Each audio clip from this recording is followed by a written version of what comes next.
बिहानै पशुपतिको त्यो अग्लो डाँडाबाट देखिने त्यो सुन्दर काठमाडौँको दृश्य दिनदिनै निकै रोमाञ्चक बन्दै गएको थियो।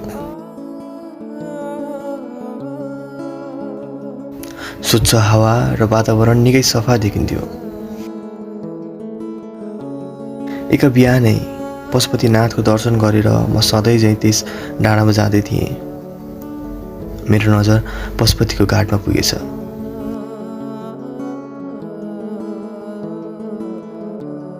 बिहानै घाटको दृश्य निकै नै दर्दनाक बन्न पुग्यो। त्यही 65 वर्षका बुबा र 60 वर्षकी आमा र 25 वर्ष जस्तीकी एक महिला 5 वर्षकी छोरी डढाउँदै घाटको बाकसमा बोकेर मलामीहरू शङ्ख फुक्दै घाटतर्फ लाग्दै थिए।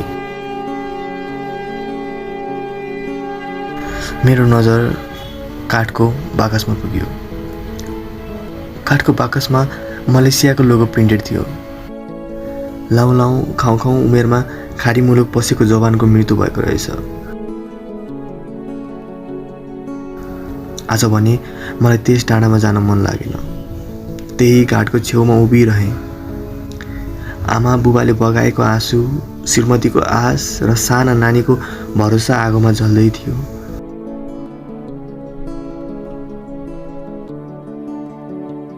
त्यो दृश्य सायद भगवानलाई पनि मन परेन होला। अचानक ठुलो वर्षा सुरु भयो।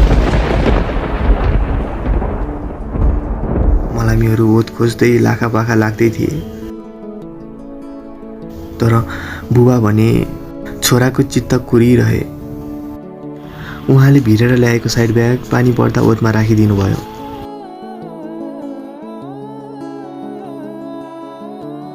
काम सम्पन्न भइसकेपछि उहाँ जानु भइसकेको रहेछ।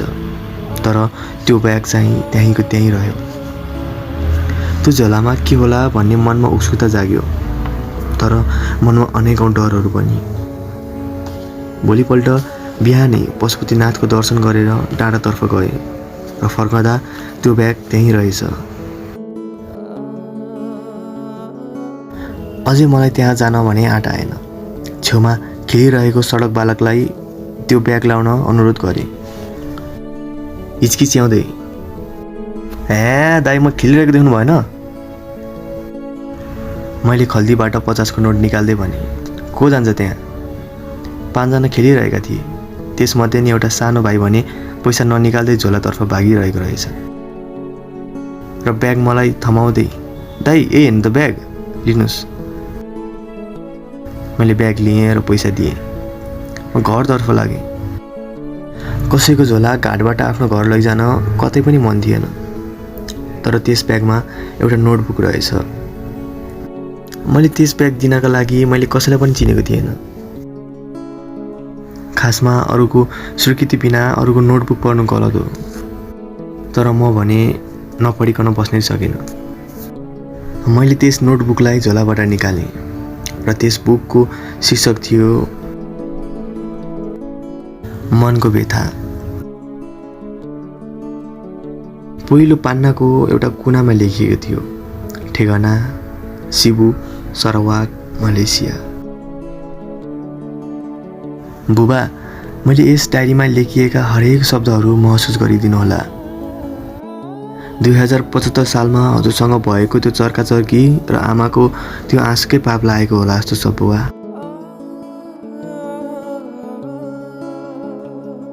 हजुरले मलाई विदेश नजा छोरा, स्वदेशमै केही गर्न सकिन्छ यहीँ बस भन्दा पनि म अट्टेरी भएर विदेश लागेँ। आमाले त्यो अन्तिम पल्ट टिका लगाउँदा आमाको आँखाबाट त्यो शब्दविहीन आँसुहरू। खै आमा, हजुरले त्यो बिदाई गर्दा लगाएको टिका र सधैँ चिरञ्जीवी भएस् भन्ने आशीर्वाद अन्तिम नै रहला जस्तो छ। आज महिनौं दिन भइसक्यो कम्पनीको कोठाभित्र गुम्सिएर बसेको। यहाँ आउँदा मेडिकल टेस्टमा केही त्यस्तो लक्षण देखा परेन। अचानक काम गर्दा गर्दै सास फेर्न गाह्रो भएर ठाउँको ठाउँ बेहोस भएछु। आँखा खोल्दा हस्पिटलको बेडमा देब्रे हातमा खोइ के लगाएको थियो। मुखमा अक्सिजन मास्क। एकछिन मास्क हटाएकी फोक्सो पुरा सुक्खा भयो जस्तो, मुटु नै फुट्ला जस्तो हुँदो रहेछ आमा।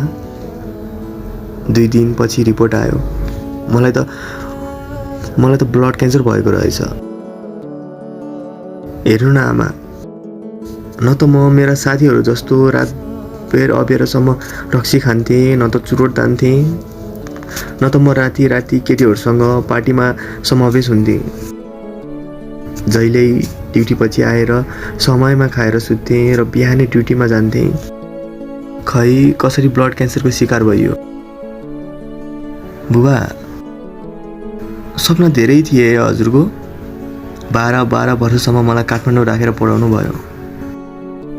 मलाई दसैँमा नयाँ लुगा दिलाउन हजुरले कति काम गर्नुभयो, कतिको सामु हात जोड्नुभयो, त्यो सब मलाई याद छ नि बुबा।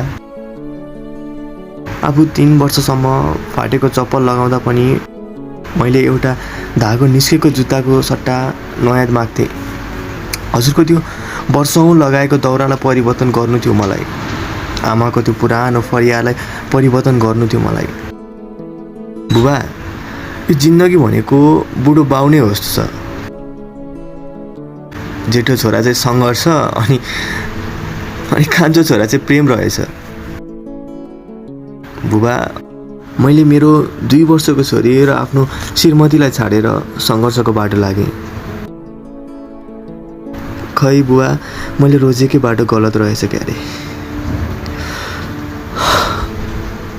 हो रहेछ बुबा।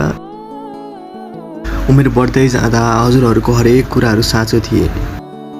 नेपालमा केही गरौँ भन्नुभएकै थियो, तर मेरा सपनाहरू निकै ठुला थिए बुबा, जुन नेपालमा बसेर पुरा हुनेवाला थिएनन्।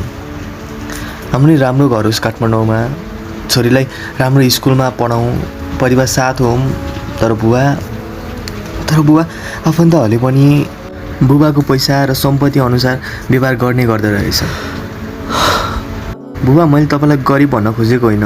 हजुर जस्तो धनी बुबाको छोरो हुन निकै गर्व छ मलाई। बुबा, के भयो त टन्न सम्पत्ति नभए, खाना लाउन पुगेकै छ। आमाको त्यो मिठो बोली। बुबा, यहाँ बहिनीको ऋण र आफन्तको माया पाउन सम्पत्ति देखाउनु पर्दो रहेछ। त्यही सम्पत्तिको खोजीमा विदेश आएको म आफ्नो जन्मथलो पनि फर्किन पाउँदिन जस्तो छ। आफूसँगै आएका साथीहरू घर फर्किसके।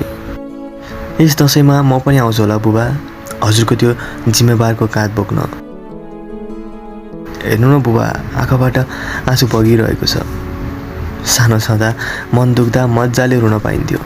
झन् अरूले देखुन्, अरूले सुनुन् भनेर ठुलो आवाजमा रोइन्थ्यो।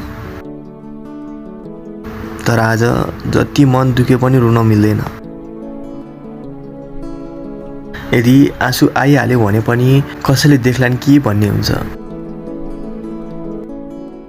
मलेसियाको यो सिरावाकको कम्पनीको बाथरुमलाई मात्रै थाहा छ बुबा। यी मेरा आँखा, मेरा मन कति रोएको थियो भनेर।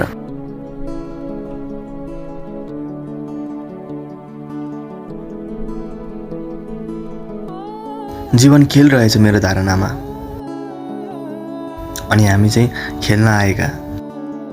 कोही नाटक खेल्छन्, कोही कृषि खेल्छन्, कोही पत्रकारिता खेल्छन्। तर बुबा मैले एउटा असल छोराको भूमिका खेल्न असफल भएँ।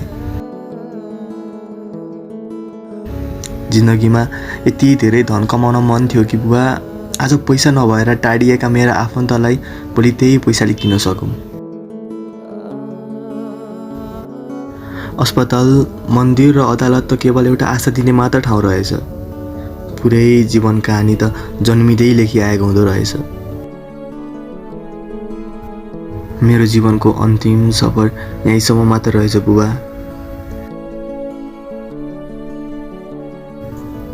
यो जुनीमा बाध्यताले घुमाउनु परेको मेरो परिवार अर्को जुनीमा नटुटिने गरी भेटाइदियो है दैव।